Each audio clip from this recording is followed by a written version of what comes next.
Nothing. Mentions are pending, and there was no one stay. person who is most aware of it is my learned friend. But there is Not one, no one stay hundred. any proceeding. My lord, I just She may extend one his statistic. but not in a 6 months. My lord, one At the statistic. end of June. তো বন্ধু আজকে কিন্তু কোর্টরুমে ধুন্ধুমার। তো আজকে কিন্তু আইনজীবী Bikash Ranjan sir এবং কল্যাণ sir ধুন্ধুমার কোর্টরুমে, ঠিক আছে। তো ভিডিওটি শেষে অ্যাড করা হবে, অবশ্যই আপনারা দেখে নেবেন।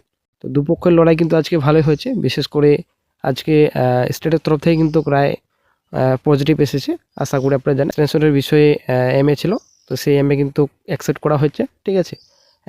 তো আজকে কোর্টরুমে কী হয়েছে, এজ ইলেকশন ব্যাপারে কি নির্দেশ দিয়েছেন বিচারপতিরা, এবং এই যে এক্সটেনশনের ব্যাপারে কতদিন পর্যন্ত চাকরি করতে পারবেন চাকরিহারারা, তো এই ব্যাপারে কি নির্দেশ দিয়েছেন বিচারপতিরা, আজকে আমরা এই ভিডিওতে আলোচনা করব। অবশ্যই ভিডিওটি সম্পূর্ণ দেখুন। দর্শক অবশ্যই চ্যানেলটিকে সাবস্ক্রাইব করে সঙ্গে অনুসরণ রাখবেন, প্রতিনিয়ত যে কোনো সরকারি বেসরকারি সবার আগে চাকরির খড়খড় আপডেট পাওয়ার জন্য।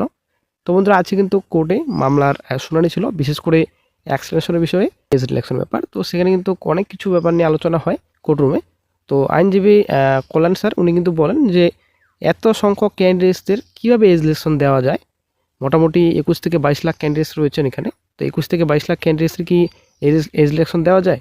তো এই হিসাবে কিন্তু কোনো রিজনেবল রায় আসেনি, এটাই কিন্তু বলা হচ্ছে। তো ঠিকমতো রায় কিন্তু সিঙ্গেল বেঞ্চ থেকে আসেনি, এটা কিন্তু অবজেকশন করছেন।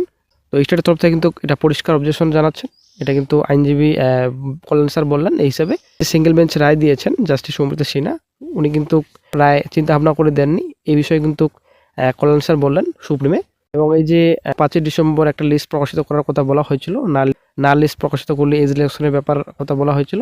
তো এটা কিন্তু কোনো যুক্তিসঙ্গত নির্দেশ নয়, এটা কিন্তু পরিষ্কার বলছেন আজকে সুপ্রিমে আইনজীবী কল্যাণ স্যার। তো আশা করি আপনারা জানেন, তো কয়েক মাস আগে এসএসসি 26,000 চাকরি বাতিল করা হয়েছে। তো তারপরে কিন্তু একটা নির্দেশ দেওয়া হয়েছিল সুপ্রিম কোর্টের তরফ থেকে যে 31শে ডিসেম্বরের মধ্যে সম্পূর্ণ নিয়োগ প্রসেস কমপ্লিট করতে হবে, একটা ফ্রেশ রিক্রুটমেন্ট প্যানেল তৈরি করতে হবে, এটা কিন্তু পরিষ্কার বলা হয়েছিল। সেই মতো কিন্তু বন্ধুরা রিক্রুটমেন্ট নোটিফিকেশন প্রকাশিত করে এক্সামিনেশন নেয়, রেজাল্টও কিন্তু প্রকাশিত করে।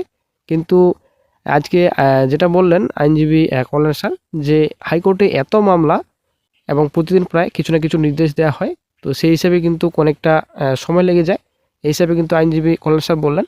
তো তার জন্য কিন্তু এই যে 31শে ডিসেম্বরের মধ্যে নিয়োগ প্রসেস কমপ্লিট করার একটা নির্দেশ ছিল সুপ্রিম কোর্টের, তো সেই নির্দেশ কিন্তু বর্তমানে পূরণ করা যাচ্ছে না। একটা অ্যাপ্লিকেশন দেওয়া হচ্ছে যে কিছুদিন যেন আবারও বাড়ানো হয় মেয়াদ। তো সেই মতো বন্ধু একটা বিশাল বড় ব্রেকিং আপডেট উঠে আসছে। 31শে ডিসেম্বরের মধ্যে যে নিয়োগ প্রসেস কমপ্লিট করার কথা বলা হয়েছিল, 1 ডিসেম্বর পর্যন্ত চাকরি করতে পারবেন, কিন্তু একটা বর্তমানে একটা ব্রেকিং আপডেট উঠে আসছে। বিচারপতি সঞ্জয় কুমার স্যার উনি কিন্তু একটা নির্দেশ দিলেন আজকে যে 31শে আগস্ট পর্যন্ত চাকরিহারা চাকরি করতে পারবেন এবং বেতনও পাবেন। 9 and 10 on the one hand and 11 and 12 on the other till 30th June 2026. I think 30th August will Well, be that's but they will there not is be no able to further come back. application.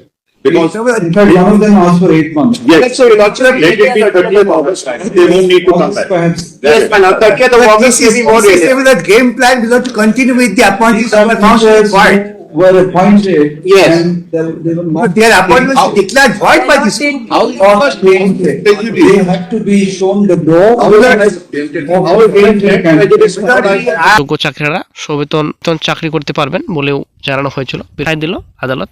পর্ষদ জানিয়েছিল যে পদ্ধতিতে নিয়োগ চলছে তাতে আরও কিছুটা সময় প্রয়োজন, আর তাতেই আরও 8 মাস বৃদ্ধি করে আদালত যারা নির্দিষ্টভাবে অযোগ্য বলে চিহ্নিত হননি এবং আদালতের নির্দেশে যোগ্য হিসেবে চালিয়ে যাওয়ার অনুমতি পেয়েছিলেন তাদের কাজের সময়সীমা বাড়ানো হলো। সেই সময় মধ্যশিক্ষা পর্ষদ জানায় এখনই সকলকে সরিয়ে দিলে স্কুলের পঠন পাঠন বিঘ্নিত হবে এবং শিক্ষা ব্যবস্থা ভেঙে পড়বে।